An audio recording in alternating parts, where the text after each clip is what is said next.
Continuer à fréquenter l'école à l'ère du numérique et de l'intelligence artificielle reste crucial pour plusieurs raisons. Premièrement, les connaissances fondamentales.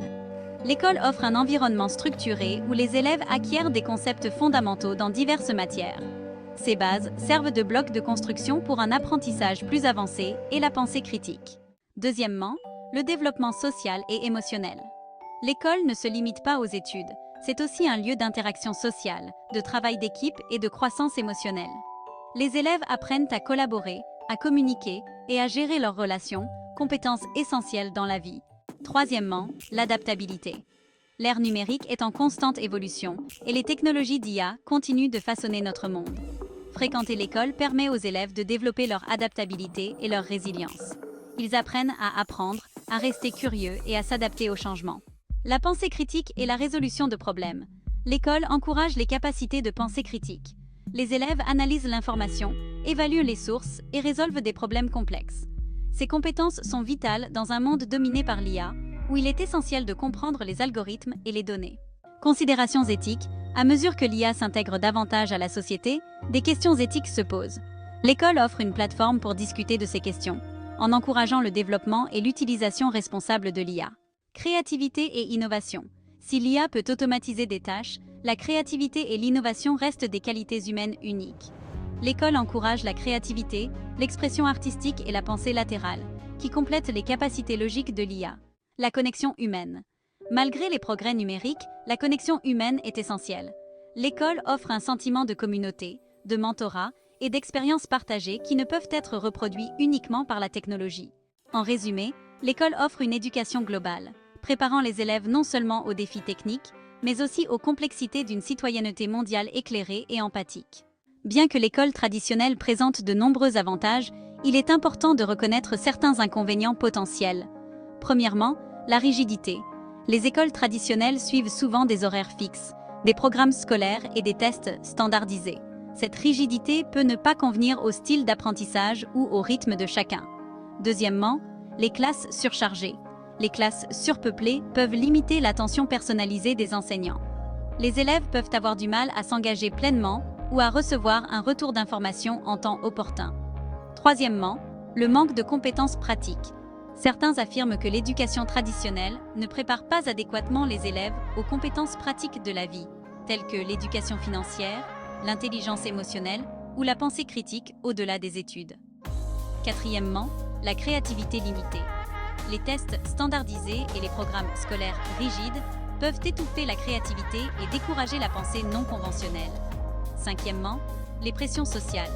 L'intimidation, la pression des pairs et les hiérarchies sociales peuvent avoir un impact négatif sur la santé mentale et le bien-être des élèves. Sixièmement, le manque de flexibilité. Les écoles traditionnelles peuvent ne pas s'adapter rapidement aux changements technologiques ou à l'évolution du marché du travail. Enfin, l'accent mis sur la mémorisation.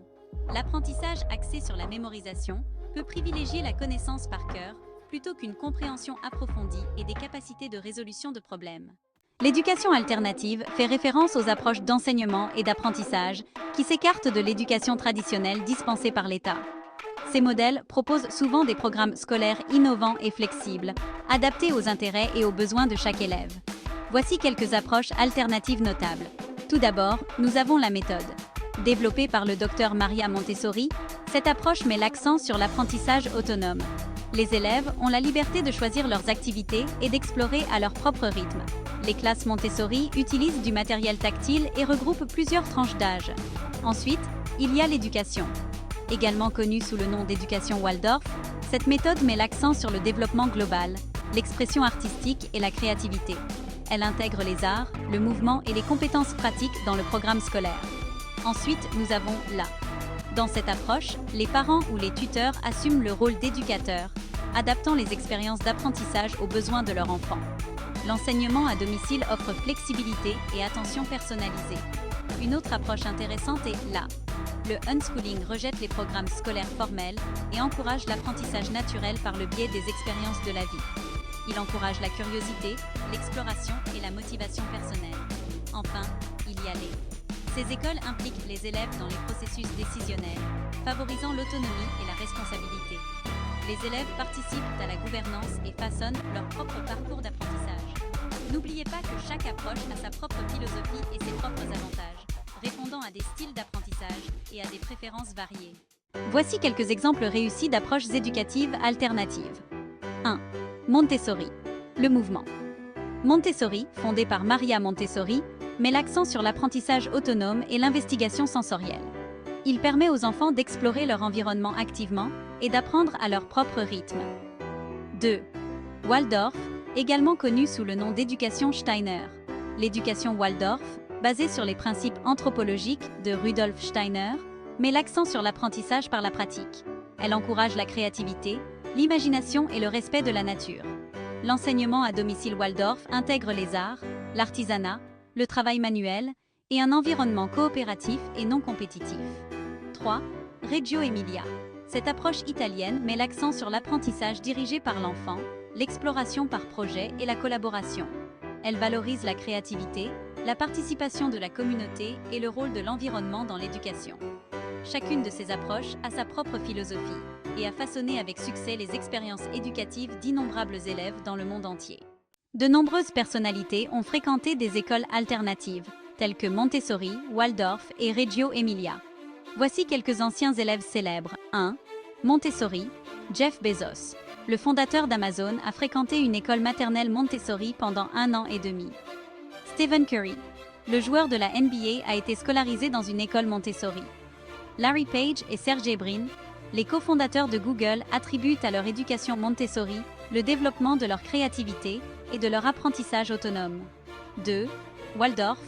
Anna Paquin. L'actrice canado-néo-zélandaise a fréquenté des écoles Waldorf en Nouvelle-Zélande pendant son enfance. Harvey Keitel, Jennifer Aniston et Sandra Bullock. Ces acteurs sont d'anciens élèves de Waldorf. 3. Reggio Emilia. Marco Gera, un artiste et architecte de Reggio Emilia, en Italie, qui a fréquenté les écoles locales. Loris Malaguzzi. Bien qu'il n'ait pas été élève, il a joué un rôle important dans l'élaboration de l'approche éducative Reggio Emilia. Ces approches alternatives ont influencé la vie de nombreuses personnes qui ont réussi. L'impact des expériences d'éducation alternative sur la vie future varie, mais plusieurs thèmes communs émergent. 1.